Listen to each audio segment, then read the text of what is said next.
Hello and welcome to the Tabletop Games blog unboxing video. Today we're looking at Rome by Red Raven Games. It came in the post today from the Kickstarter campaign, and it is a 2 to 4 player game, takes about 30 to 45 minutes to play, complexity about 1.5 out of 5, age range 8 or plus. In Rome you take turns, it's a competitive game, and you basically activate what they call adventurers, which allow you to cover certain shapes on a central map. These shapes are basically sort of like polynomial tiles and things like that. But I'm not here to explain the game, but I'm here to show you what comes in the box. So let's have a look at what is in it. Well, first of all, I'd like to show you the inside of the box has also been printed, and I think that's a lovely touch. You don't need to do that, but it really adds something to it. So when we have a look at the contents, we come across the rulebook, of course, first of all. Oh look, lots of big pictures, the introduction, the components, what you get in the box, and then the setup, quite a lot of text, but then there's also a lovely illustration here, graphic there. So it should be quite easy to work out what you need to do. And as you can see here, you've got your adventurers, and everyone faces the board, you know, from the outside in, and the shapes that are indicated on the cards need to be placed the way that the player is facing. So even though you all start with basically the same shapes, we are orientated differently. And then we carry on, just explanation of how to play. Again, lots of text here, but plenty of illustrations which give you examples. You can see that there may be certain things that you can't do. I think a lot of it is quite self-explanatory, but it has to be explained in the game so you know how it works. And there's some more text there, and then how the game ends and the full game. I think that's probably where you get additional things as well, so you might start with just a lighter game.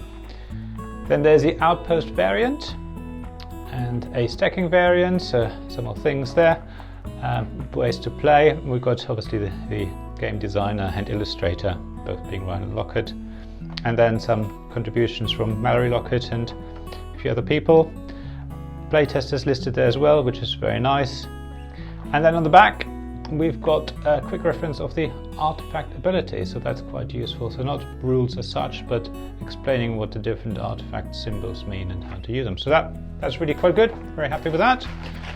Then we come to a big bag with, I think, what looks like all the different player tokens in the 4 different colors. So I'll take out some of these so we get a feel for what they are. They're nice wooden pieces. Oh, there's a bit of fluff there. Can you see that? Let me zoom in. So yeah, they're wooden pieces, very nice. Quite light, but I think that's all you need really. So 4 different colors there. Color choices, I mean, I'm not colorblind, but I would probably say that they're mostly okay. I don't know about the yellow and the green maybe, or the blue and the green, maybe they're a bit close, but at least the sort of standard colors choices. Then we've got a deck of cards, and there seem to be different cards in there. In the back, I think these are probably different areas that you can. Oh, these must be the special artifacts we looked at earlier. We'll open them in a minute. And then, let me get these out. We've got some punch boards, but as you can see, even the bottom of the box is illustrated. And on the back, you have the usual sort of explanation of how it works roughly, so you get an idea. And yeah, lots of punch boards. So these seem to be the artifacts, so I'm going to punch them out. Oh, double-sided, different things on the back. Let's zoom into some of this. Cooking spices. I think some of these things obviously, and the artwork, you'll be recognizing from other Red Raven games. I think that's sort of the standard thing, you know, all feels very familiar, even though this is quite a different game, I think, the way it plays. So let's have a look whether we can punch them out. I think these, again, you punch them from the front and they come out. Gosh, really lovely, easily, no problem at all. Actually, going to punch them all out now, why not? We're here now. And then the next one is more of these artifacts. Again, let me do a little bit of a close-up so you can get an idea what you got there.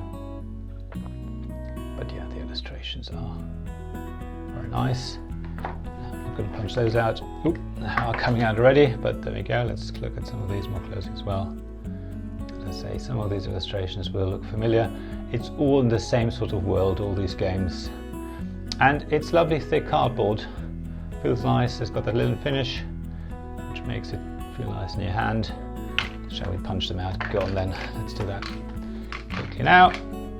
And then last but not least, we got the coin tokens. Now a bit smaller, so yeah, they punch out just as easily. Maybe, yeah, there you go, it hangs a little bit, but push it through and it comes out very nicely. So that's really good. So I'm going to put that to one side. And then we're going to look at the cards.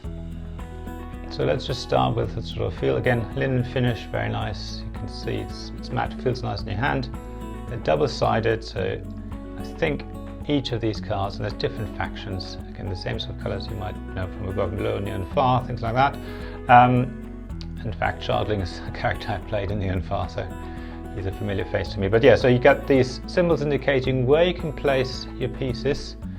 And then on the back, I think when you want to play, you turn your card over, it again shows you the shape, so at least you still know what this character represents. And I'm going to give you some idea. Tanyan, we've seen Tanyan before, so these characters will be familiar if you've played another Red Raven game. I don't know if we'll have time to look at all of them, but they're just gorgeous. I mean, I just love Ryan Lockett's style. And here we come to, I guess, the turn order or options you can have. So maybe it's a sort of player aid, I'm not sure. And then he asks, so I think the first one was the base characters. Now we're looking at some more powerful characters that I think you can basically hire to your group. First player again. So I guess, yeah, everyone gets player aid. And then one of you is the first player. So I don't know why they're printed like that. An outpost, and then another one of these. Seem to be, feels like they're sort of mixed together. But I think there'd be a reason why they're printed the way they are.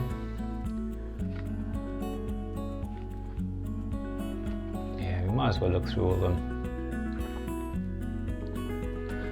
As I say, a lot of these characters you will know from other games.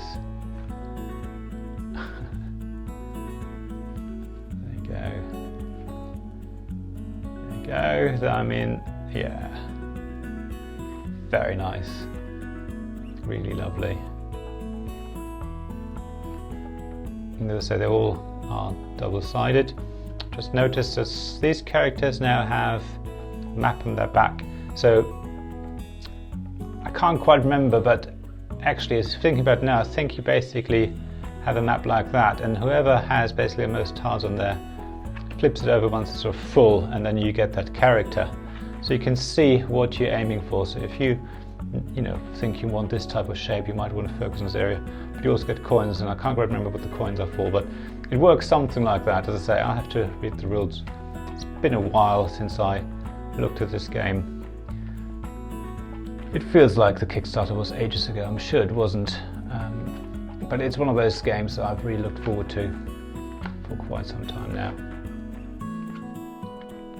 Yes, and I think someone very special in this game. It's Alfimond the Scholar, so that's Alf Sigurd, I think his name is. I'm not quite sure how it's pronounced. I apologise if I got that wrong. And yes, that's it. And as I said, they're all double-sided. So the backs of them will make little pretty maps. I'm going to go for them more quickly, but you can see, as I said, the art style is gorgeous. It's just, I mean, Ryan does it really well. It's consistent as well. I think with all of his games, you know what you're getting. Look at that little volcano, and I've seen that sort of thing before. So you can really, be confident when you get a Red Raven game the sort of game you can expect, as they all play quite differently. The next one I'm looking for is Sleeping Gods, and that's different again. Sort of something that I think people said that Neonfar should have been or could have been. And the Neonfar again is a slightly different game. And this one is different, as I say, it's more about the area control and all that. Now, something else that doesn't come in the base game but that I backed in the Kickstarter are the metal coins. These will, I mean, they're not necessary. You've seen the coins that you get as a punch-out tokens, but I thought I'd go for the metal ones. And as I saw the Kickstarter campaign proceed, the design of these was getting better and better. I don't know how well you can see these. Let me just see. There you go. Zoomed in a bit more. They are quite a good weight. Maybe a little light given how thick they are, but they're, I mean, the detail of that. You've got a little frog on there. It's just gorgeous. So I'm looking forward to playing with these. But as I say, they don't come in the base game, they're like an additional extra. I don't know whether it's a Kickstarter exclusive or whether you can buy them. And then there's a couple more things. Again, an extra that I went for are the animal companions. And we recognize the cat and the tortoise, and the numbat, and the packbird, and the dog from Neonfar. And again, as I say, on the back they have the maps on them, so these are characters you can add to your party during the game. And then there's one more thing I also added to my pledge, are the gem maps. So this is like a mini expansion. You need Rome to play it. Let me get that out of the bag, see what you get in with it.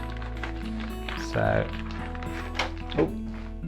first of all, nothing here. So this explains how you add the gem maps in.